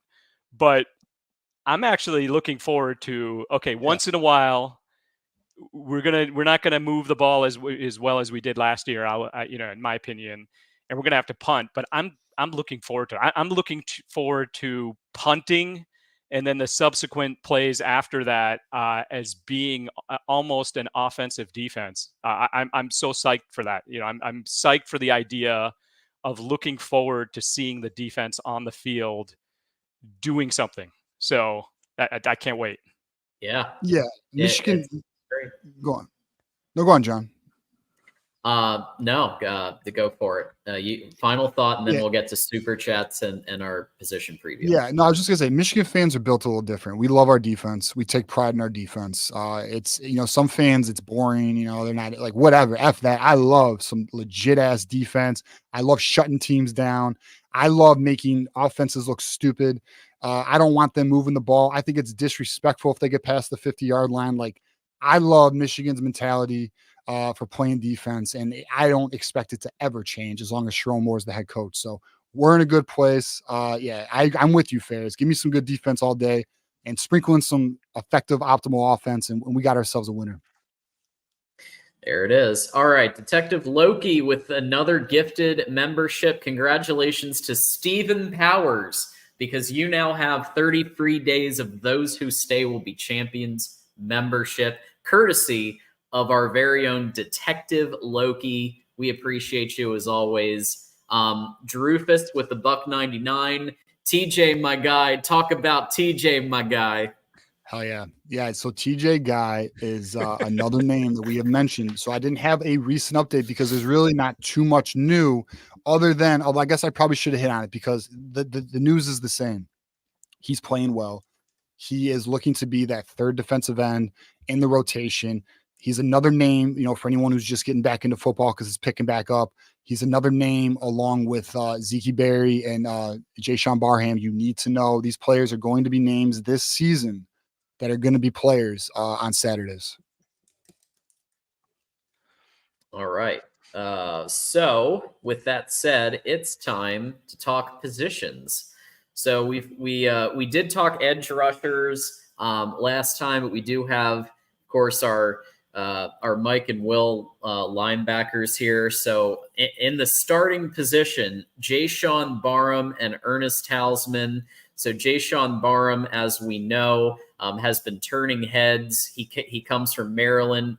Last year, he had 37 tackles, 3 sacks, a pick, and this isn't Maryland. This isn't at like a Georgia type program. This is at Maryland, and he made it. He was one of the people that made things a little interesting for Michigan and other teams in tough spots last year. So Jayshon Barham coming to Michigan, as TJ mentioned earlier, seems to be lighting it up in camp. And Ernest Talisman, like I said before, was basically de facto like 1B starter last year with the amount of times he was in the game. So any additional color on these two, and especially Jayshon Barham's ability, like impact in that position? Well, yeah, I mean, look, Jayshon Barham was Pro Football Focus's number 1 ranked linebacker last year, and we have added him to the defense. Ernest Hausman was one of the highest rated freshmen who played when we got him from Nebraska. These are now your 2 new starting linebackers for this defense. We have now, and it is believed, and we had a championship level defense last year, a national championship caliber defense. It is believed, and a linebacker went in the 3rd round in Junior Colson, and another linebacker, Michael Baird, who also went to the NFL. It is believed that we are upgrading this position. This is not hyperbole. These are better athletes. They are more explosive. They're physical as hell. We have 2 missiles at the linebacker position. And again, all accounts out of camp is these dudes are balling. They're just straight up balling right now. And as crazy as it is, we may have upgraded at the linebacker position. So, talk about the transfer portal now, because I mean, these are two guys we got from the transfer portal. These are two guys that Michigan identified, they plucked, and we got them. So they're going to be leading the defense at the linebacker position. This is another area where I'm just excited as hell to watch on Saturdays, man. This is going to be epic. It should be epic as long as it all translates to the field. We should be in for a hell of a show at the linebacker position. So and Barham, I'm thinking that he probably got double teamed. He was the focus a lot on the when he played for Maryland. So do you think he's going to be freed up to do his thing? Well, they also, at Maryland, they had him drop back in coverage a lot, right? So I mean, look, I have zero concern. Listen, here's what they're going to do with Jayshon Barham. So he is going to drop back at times. He is going to play the run, but they're also going to blitz him. They're also going to put him in the Sam position. They're going to have him rush because he gained a little bit of weight. I think he's up to like I want to say 48. I could be wrong. He's up to like 240 something. He's going to be a Swiss Army knife at the linebacker position. He's going to be in coverage. He's athletic enough to be in coverage, which he graded very well by Pro Football Focus. Yeah. He's going to stop the run. Yeah, he's 100% going to blitz the quarterback. He's an athletic freak. This is another athletic freak. So, and then Ernest Hausman's just going to do the typical linebacker duty, see ball, get ball, sideline to sideline guy. Just two monsters at the position. I like to see pockets collapse and sacks or interceptions as results of that. Maybe a scoop and score here and there. So yeah, well, I mean, listen, when you have defensive tackles like we do, they're going to handle their responsibilities and free up the linebackers to make plays, right? So that's one thing Michigan's very fundamentally sound at doing, is allowing their defensive tackles to eat up blocks, and then the linebackers are able to play their position and make the plays happen. So it's a great defense for a linebacker. It's obviously the Baltimore Ravens scheme. They all know. They know the linebackers, the lineage of linebackers who have come from that scheme. That is why players of this caliber want to come play for Michigan at the linebacker position. Yeah. So it seems like things are in a good place from a starter, but then we get to who is the number 3, as Hausman was last year, and as of end of July, it seemed like Jimmy Rolder could be in that position, but there's been some smoke about Cole Sullivan. So yeah, is it still kind of Rolder at the number 3 and Sullivan kind of gets in there when, and rotates in? Are there any other of these depth people to keep an eye on as well? Well, first thing I'll say is Mason Curtis is now playing defensive back. They moved him to safety, so he's no longer in the linebacker position, but the names to know for depth at the linebacker position is Jimmy Reuter and Cole Sullivan. Those are the 2 names. I wouldn't be surprised if we saw a little bit of Jaden Hood because he played also last year. But the names that are sticking out is, we know Jimmy Reuter. We all know Jimmy Reuter can play, and he's looked very promising in his time on the field. The key for him is, can he stay healthy? Because if he can stay healthy, he's another extremely good athlete at the linebacker position. So we'll see what he can do there. It really comes down to health for him. But Cole Sullivan is like, you don't even need words. It's Cole Sullivan. Cole Sullivan's a monster. He's going to be a name. Like, this is, we're talking about TJ Guy, we're talking about Zeke Berry. Cole Sullivan, and it may be his freshman year. That's the thing too. See, look, he's going to be a freshman, so like there's got to be a little cautious optimism here. But he very well could be one of those players who make an impact their freshman year, because he's another name. And I mentioned this earlier in the show. What are the names that Sharon Moore said could have an impact this year? Cole Sullivan was another one. He's another one that's been playing well in camp. So we'll see. We'll see what transpires in terms of his his amount of time, his reps on field, how he performs. Again, like, it does. Here's the thing, though. Here's some truth. Like, it can look one way in camp, but when it becomes live action on Saturday, you're going to find out the truth, right? So that's what it comes down to.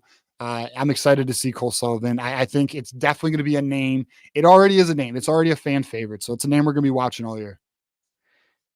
All right. The one name you didn't mention, Account 22 did, was Hewlett. Yeah. I don't have like any update on him in terms of camp. It's just Yeah, I don't know. I don't Okay, have any cool. updates. Yeah, on him. yeah, There's no problem. There's been no word of him coming out of camp. Yeah. Just curious because who's going to be on the depth chart? He was a name mentioned before, so okay. Yeah. Absolutely. And somebody who isn't in this defensive discussion at all, but somebody who Tom Bouchard likes to mention. So he'll take his super chat, and then we'll get to X Factor and Sleeper and Bold Prediction. But the $5 from Tom Bouchard, big fan of Bredesen, uses used motor oil for salad dressing. So I think he might be the president of the Max Bredesen fan club. We're getting our fan club leaders of each player here at the Voice of College Football. So thanks for the 5 there. Yeah, I mean we can have a whole series of these with Max Bredesen now. So yeah, somebody Tom, even said keep 'em Bredesen coming. for Yeah. Heisman in chat at some point. So I love the energy on that, and I hope he does great things too. By the way, I think he's an awesome player, and I hope he gets his flowers. Okay, so from a X Factor Sleeper Bold Prediction, who do we think is really going to have that impact in 2024? TJ, we'll start with you. The X factor is Jayshon Barham. He's going to be the X factor of this linebacker position. He's going to be that guy that impacts games, and offenses are going to have to scheme around him. My sleeper is Cole Sullivan. I think we're going to have pretty similar predictions here. Cole Sullivan is the name to be on the lookout for. A lot of hype around this player.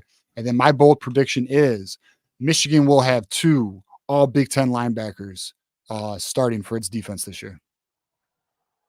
Did I take yours, John? I don't know. I saw you.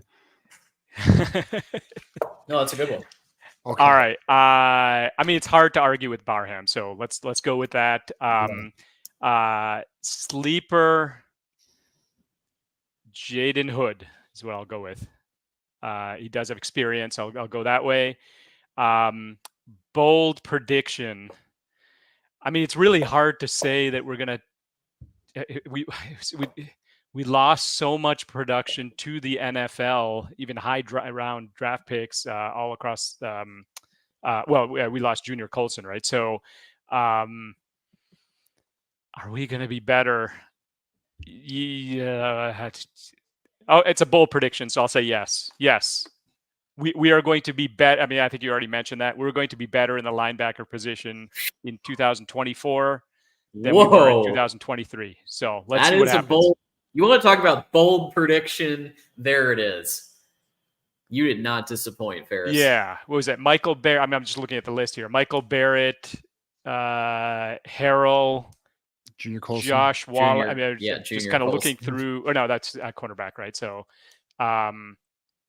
Junior Colson. That's a lot that we lost. Kind of a big deal. Yeah. But hey, if it happens, you know what? The defense all works together. Yeah. Yeah. So if Grant and Graham are doing their thing, Josiah Stewart's doing his thing. Yeah. I mean, the holes will open up. Let's see what happens. So. Well, you've got a commenter who agrees with you. So thanks to Sabri Garland for stopping by and saying we're better at linebacker this year. And that is a high bar, but hey, this is a talented group. And it's anything is possible with Michigan's defense and Wink Martindale. So for me, I'm going to also pick Jayshon at X Factor. And my sleeper and bold prediction are both Cole Sullivan. I think he's going to come in and even though he might not be at the 3 as of game 1, I think that by game 12, he's going to be in the 3, and I think he's going to be rotating in as Ernest Hausman did last year. And I think he's headed for a major starting role in the team in future. So that might not be super bold, but there you go. Okay. Real quick reminder that when you're doing your shopping on Amazon, as many of us do from time to time, go ahead and hit the link in any of our Voice of College Football Network videos and help us out with clicking the Amazon link. So fall position preview part 2, defensive backs and safeties, over under 1 interception a game. And we'll start with, of course, the man, the myth, the legend, Will Johnson, who I believe had the highest rating of any player in college football 25. Will Johnson in the house, pretty much universal first team in all of the magazines. Defense, Will Johnson. As you mentioned earlier, TJ Jair Hill's taking that CB2 position, and Zeke Berry at nickel. And before we go into these three, I guess my question, first of all, since we have covered a little bit of this topic earlier in the show, what happened to McBurrows, and how are Jair Hill and Zeke Berry? Because McBurrows at various times was mentioned as the potential nickelback and potential CB2. I mean, what kind of has propelled Jair Hill and Zeke Berry ahead? We know Will Johnson's the starter and going to lock down half the field, but what kind of happened with the other three there? Well, in terms of the nickel position, Zeke Berry he outperformed Jaden McBurrows. I mean, he's just a player who's, when he was coming out of high school, he was originally committed to Arizona, I believe. And we were able to get him to come to Michigan. And, he's just a player at a high level caliber. He was nearly a top 100. He was in the top 100s to 170 range, something along those lines. A big time playmaker, coming out of high school. And he's just taken that next step at the college level. So, he's just a bit higher caliber of an athlete than a Jaden McBurrows, which is, but look, Jaden McBurrows played well in camp too. He's another one of the players that we are looking to be a depth player in the rotation this year. You will see some Jaden McBurrows this year. He played a little bit last year as well. So yeah, which is great, so it just happens to be the better player is getting the role. And then in terms of Jair Hill, I mean, he's just, it's kind of, I'll be honest, I'm surprised that they are essentially, I mean, it's kind of been like, look, it's Jair Hill at CB2. This has not been like, even though Amir Hall has played well, and he also has some playbook he has to learn. He needs more time on task because he's new. But it's just been legitimately like little controversy. Jair Hill is CB2. He's ready. Look, he was a top 100 player out of high school, out of Illinois, and he just, it's just his time. That's just what it is. So excited. He's an extremely good athlete too. He runs I forgot what his 100 was, but he's in the, he's in the 10s. He's sub 11. So another strong player at the QB2 position. 2/3 of the earth is covered by water. Will Johnson can cover the rest. Yeah. So, okay. So let's start there. I think in terms of, just the fact that he can do that is going to almost allow another player to kind of roam around and, and do things. So, I'm not against Jaden McBurrows. Let's see what happens. Maybe when there's some rotation, maybe players will get hot or whatever. Let's see what happens. I'm looking forward to seeing all of them play. So that's what I would say. And let's just, since we're talking about some of the depth people, in addition to Jaden McBurrows, another player that was discussed pretty heavily at CB2 was Amir Hall. And so he's another one that it seems like Jair Hill has just kind of beat him out as Jim Harbaugh used to say, on merit. So is Amir Hall another one? I feel like McBurrows, Amir Hall, some of these players can be used heavily, and maybe they're not technically starters, but I'm sure there are going to be concepts and packages for both of these guys. Yeah, I mean, they will be out there at times, or they will be out there to relieve the starters from, to get them a little break, catch their breath. But look, I fully expect Amir Hall and Jaden McBurrows to have larger rep counts than some of the other depth players. we spoke on Jade Mangum. He's kind of learning the playbook and finding his game. Ricky Johnson, he was the transfer we got from UNLV. He's more of a depth piece. He's kind of a reserve role in case there is an injury or anything of that. I don't fully expect Ricky Johnson to have a large impact this year. Myles Pollard, who I'm actually a fan of when we got him. I believe he played for Ravenwood out of Tennessee. Junior Colston's former high school, which if anyone watched that game with JJ McCarthy and Junior Colston, you saw Myles Pollard lay out a player in that game, which I became a fan instantly. But yeah, I mean, a name that you don't have on here that I think is a curious one that maybe potentially at the end of the year is Josiah Edmond. Josiah Edmond could be a name that maybe at the end of the year we could see get some action, especially when we're blowing out Ohio State in the fourth quarter and you put the reserves in, something like that. We'll see what happens. But yeah, no, but that's kind of where we are. I didn't know. I mean, are we covering safeties, John? Because you got some safeties next. here. Okay. Well, you got some safeties in the depth here, but yeah. All right, so I'll hit it. X Factor, sleeper, and bold prediction. So I mean, I think it's gonna be unanimous here. The X Factor is Will Johnson. It's really not a debate unless you just want to be a contrarian. But it is what it is. Will Johnson's the man. He's gonna shut down half the field.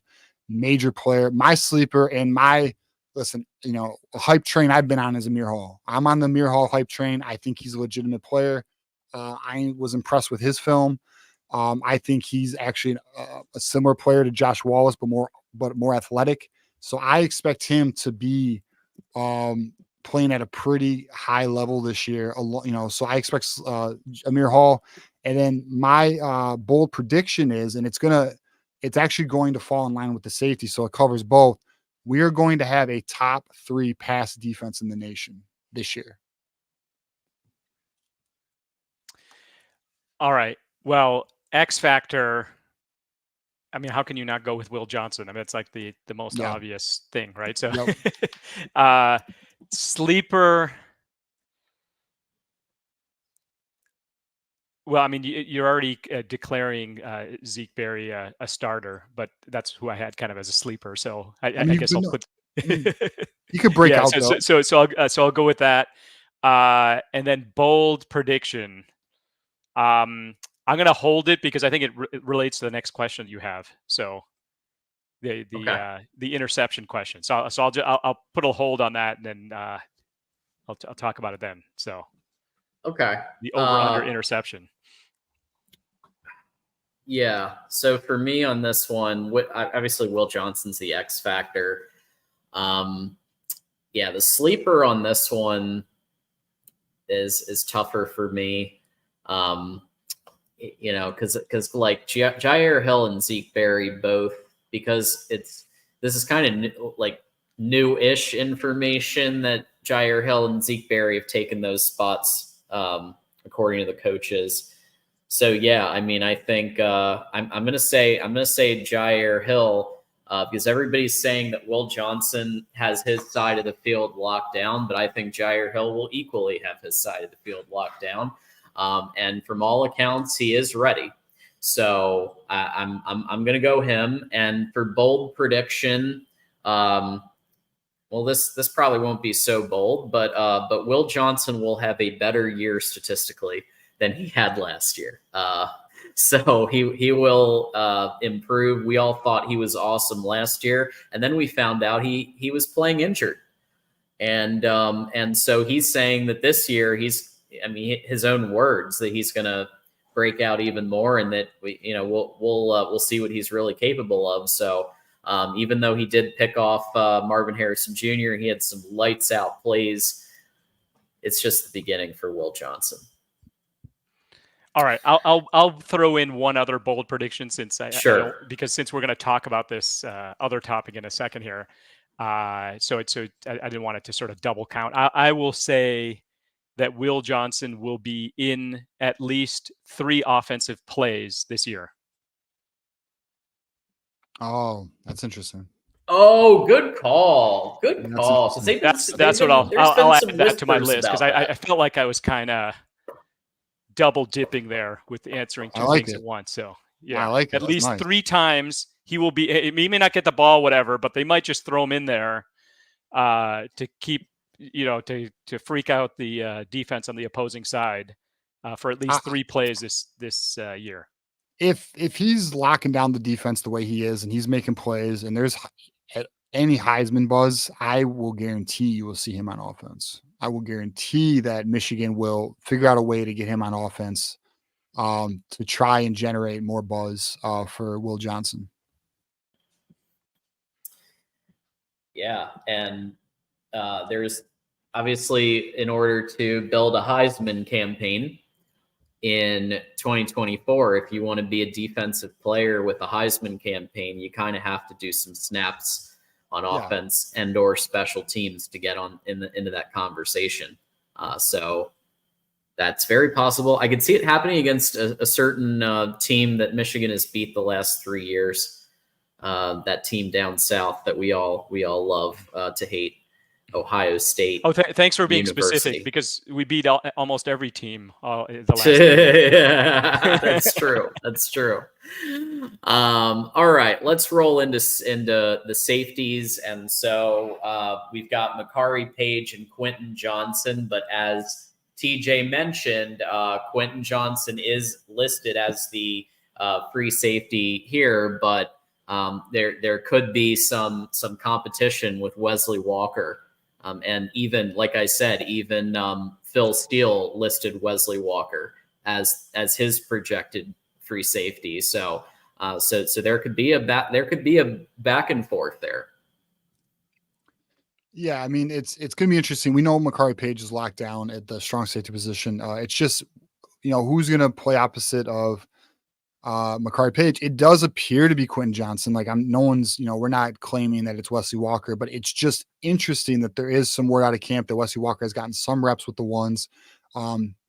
It could just be experimental or we don't know. It's speculation at this point. So interesting to note. We do expect Wesley Walker to have some playing time this year, though. He is going to be on the field. You will hear his name. But so I mean, these are the starters. Quentin Johnson was an unexpected return to the team this year. He was, they were expecting he was going to go on his NFL journey, but he came back, and we're going to see. I mean, I'm excited for Quentin Johnson to get his opportunity. He's a very fast player. I think he ran in the 4.39s or something like that out of high school. Extremely gifted. It's his time. He waited his turn behind a lot of very good safeties. So let's see what Quentin Johnson can do. Yeah, I'm counting not only safeties, but across the defense. Is it 6 players that played in 15 games? 7 players, if you include Makari Page, played in at least 14 games last year. So believe it or not, we do have a lot of experience. I think Page and Johnson have it locked down. I am rooting for Quentin Johnson. I mean, to go on that journey that he did and to come back and help us when we had a major injury. I'm definitely rooting for him. Oh, and let me add this. Yeah, go ahead. You know what? Never mind. You got it right there. I was just going to add, be on the lookout for the potential Rodmore return October, November, likely later because there's no reason to rush him. But, that October, November window is kind of the projected return date.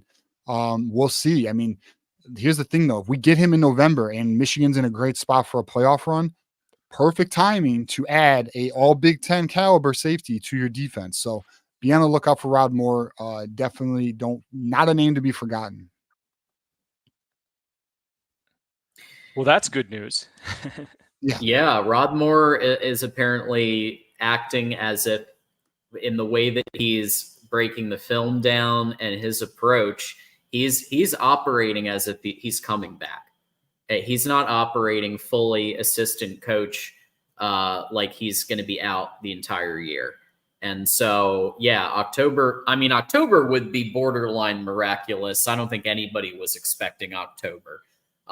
November playoff is what I have here as I think a semi-reasonable expectation of they're gonna I think be very cautious with him.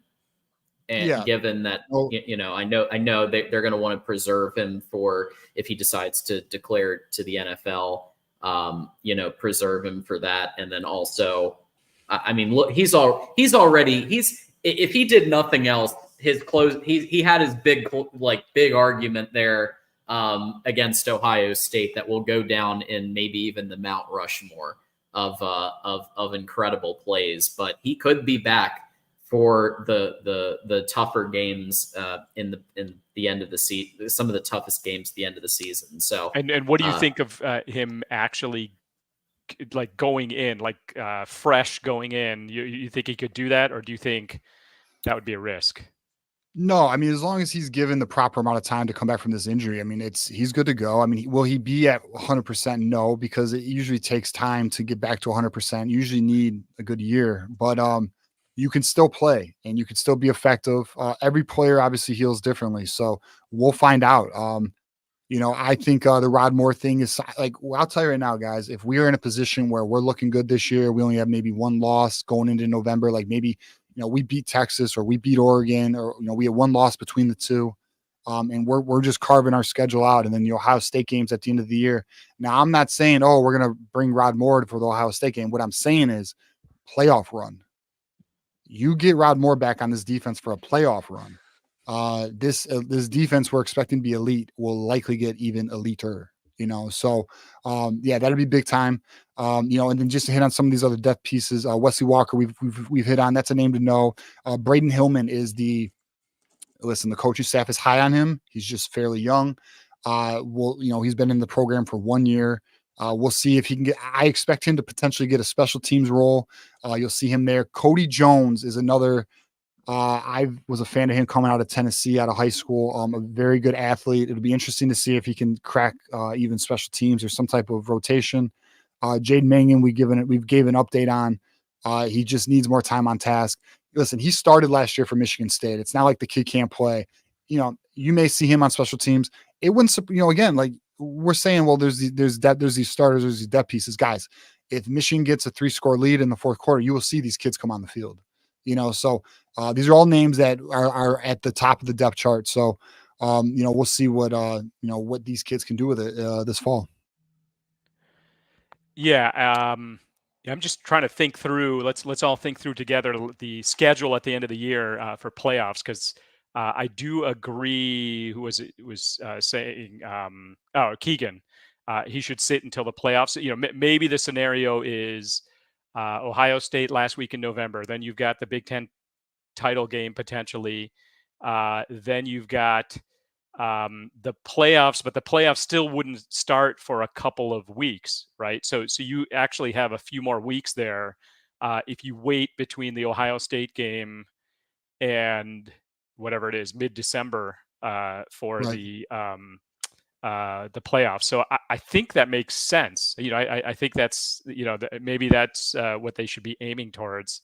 Let's see what happens. I mean, that would be fantastic if that would work out that way. Yeah. Yeah, I don't have a lot of added thoughts. I feel like we've hit on the safeties quite a bit, but you do notice some of these players are mentioned multiple times in the depth because they might be potential at various positions and could be rotated out depending on what the needs of Wink Martindale's that particular concept that particular day. But yeah, as far as these players, I think Rod Moore, what they would probably do is while I don't think that they would necessarily, unless he is 100% ready to roll at, I don't know if they'd put him right at the Quentin Johnson role. I think what they would probably do is some rotation. And maybe there are a couple of things that, especially from a practicing perspective, and how much is he going to be studying and what concepts is he going to be studying? Well, let's have him on like a play count or these concepts he's going to go in this package. I feel like that's probably what they'll do, at least in the beginning of when he comes back. If Michigan goes on a playoff run, it could be a very different story. Yeah. But I think when he first comes back, it'll be specific concept X. Here's Rod Moore's concept that he's going to be in. Yeah, I think it'll be a slow, gradual increase of playing time over time. So we'll see. It's something we'll monitor. We'll definitely be on top of all that. Absolutely. So for X Factor, sleeper, and bold prediction on the safety position. Yeah, so the X factor I'm going to go with is Makari Page. He's the familiar name. He's the one who's been in this defense. It's his year to take that next step and lead the secondary on the back end. So that's who I have as my X factor. My sleeper is Wesley Walker. I think he's going. I think I'm interested to see if he can take that starting role. Now that I'm hearing that he's taken some reps, I'm interested to see because remember, he's transferred from Tennessee. He doesn't know the playbook like Quentin Johnson does. Once he learns the playbook and he can start reacting instead of thinking, what type of player do we see on the field? He was targeted by Lamar Morgan to come to Michigan, and Brian Jean-Marie, former connections. I'm very interested to see, what can he be? And then my bold prediction is Rod Moore will come back for another season. That's my bold prediction. Wow, that's a good one. Michigan's NIL game will step up and make that happen. That's my bold prediction. Well, Quentin Johnson's back because of NIL. Yep. And there'll be more next year. That's facts. Because there's been some shared revenue news, which maybe we can hit on when there's a little less news. But it's interesting to hear some of the rumors that are being discussed for splitting that. So we'll see. Okay. So I might be going down, like this might be chalk, whatever, but Makari Page, X Factor, sleeper, Quentin Johnson, bold prediction. I mean, I'm rooting for the Michigan State kid, Mangum. So I'm gonna say that he is going to be a regular contributor. He's not going to be a starter, but he's going to be up there in the rotation. So I'm rooting for the Michigan State guy. So yeah, how sweet would it be if he's out there against Michigan State and he picks him off? Like, oh, how amazing! Maybe that should be the bold prediction. He starts against Michigan State just because he's hungry. Let me at him. That could be.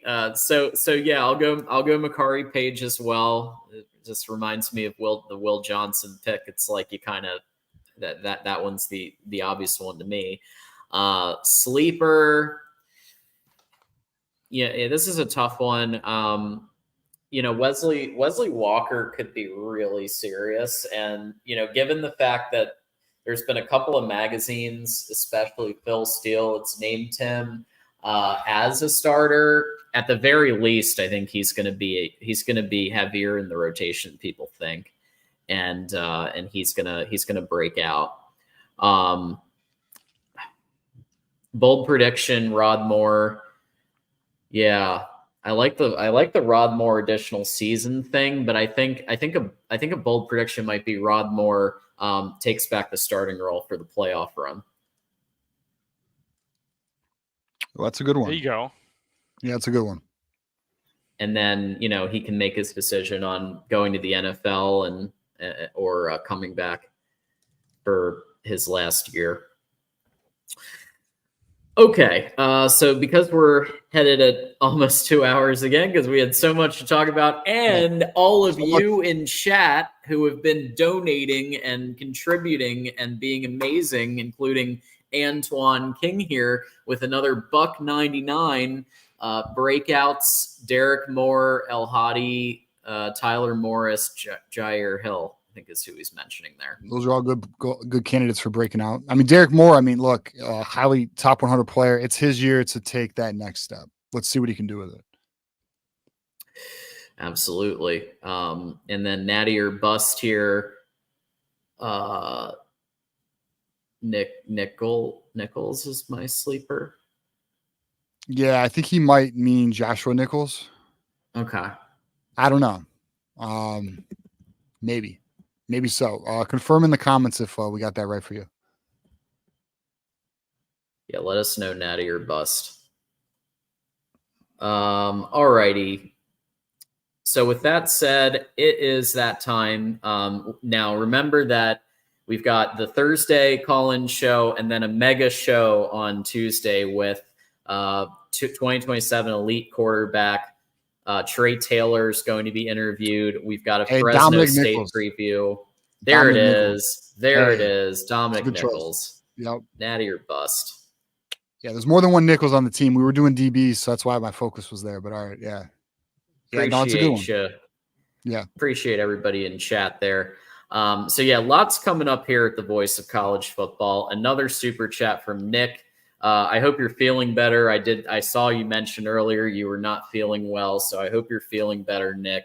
With the Buck 99 season will turn into a dream if Orgy develops, and that's what seems like might be happening. So listen, if that happens, we're in for a hell of a year, boys. We're in for a hell of a year. And not only that, here's the beauty. He's going to be back next year. So however good or however the future, the potential looks, if he is truly this quarterback that we're hearing about out of camp, this is going to be a fun year because we know next year he's going to be even better, right? So, yeah, buckle your seatbelts, as our boy Week Martindale likes to say, and yeah, get ready because it could be a hell of a year. There it is. All right, y'all. So Ferris, we'll start with you. Final thought, and where can people find you? Another jam-packed show. Yes. And here we go. Yeah, appreciate it. So yesterday I started doing a new metric. I'm using what I'm calling the above replacement rating. It's sort of like a WAR, but for college football. I have assigned that to every player. It is penciled in for right now because I do want to see the players actually play. I've also assigned an importance rating for the position. So for example, right now, running is more important than passing for the Michigan offense, right? So that's the way that the team is constituted right now. So I've given an importance rating. I've multiplied those two together. I'm giving it sort of a Ferris rating for each of these players. We've got the big five kind of bubble up, Loveland, Edwards, and then the three defensive players. But there are others as well. Hope you watch that video and give me some feedback on that because I'm going to continuously update that. We're going to have our mega show next Tuesday. So what I would just recommend for everybody who comes every Tuesday, just bring a friend, bring some other people for next week as well. And also I've learned that it's good to take a nap. Here in California, I have to wake up at 5:30 or whatever. I take an afternoon nap. Everybody just take a nap before the show. Be ready because we're going to have a mega show 1 week from today. Get your Red Bull. It's a big one next week. That's all I have. I'm also putting videos on TikTok if you want to put up the what do you call it? Our name tags. Yeah. I am putting up videos on TikTok in my TikTok channel, Bobblehead Guru. I have gotten some engagement there, so I appreciate that. And if anyone is on that platform or knows someone who's more on that platform, check me out over there. There we go. Go Ferris, Blue. I cannot wait for Blue. this season to start. Hey, likewise, man. Almost there. See you next time, Ferris. And catch Ferris on Smash the Numbers. All righty. Next up, we've got Bradley Forrester gifting 5 Those Who Stay Will Be Champions memberships. And the people getting them are...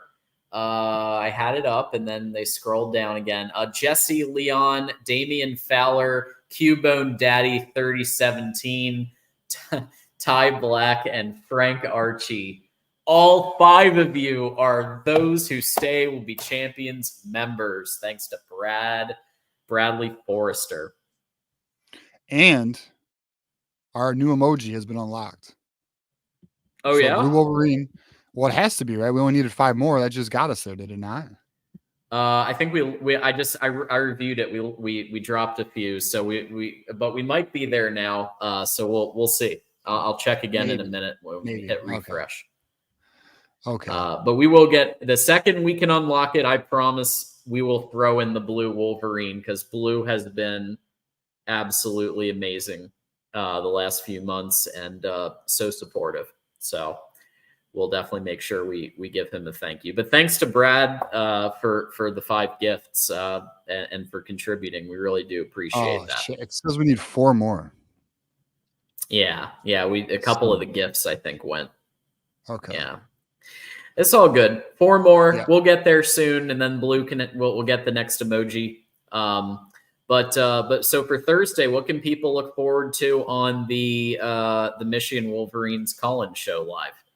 Yep. So Thursday we got the call-in show that will be my special guest this week is going to be from the Scarlet and Blue show. We're going to get Garrison, who is a Buckeye, and Bryce, who is a Wolverine, on the show, so we could talk a little, a little rivalry before the season kicks off, and just talk ball. So it should be a good show. Last week was great with Johnny Olden. He came in, he stepped up. He's going to be on the show again next week. But we are loaded in terms of guests for that show. I have 1 spot remaining for September. I'm already into October booking that show. So, and I'm actually working on that right now with another guest who I'll wait to announce that one. But yeah, so going good. Be on the lookout for that. And then guys, we are 1 week away from game week. Let's get ready. Football is here. The new Dr. Pepper commercial came out, John, which was hilarious. Did you see it? I haven't yet, but I can't wait. Bro, they took a shot at Ohio State crying about signs because the girl's wearing a state. It's hilarious, dude.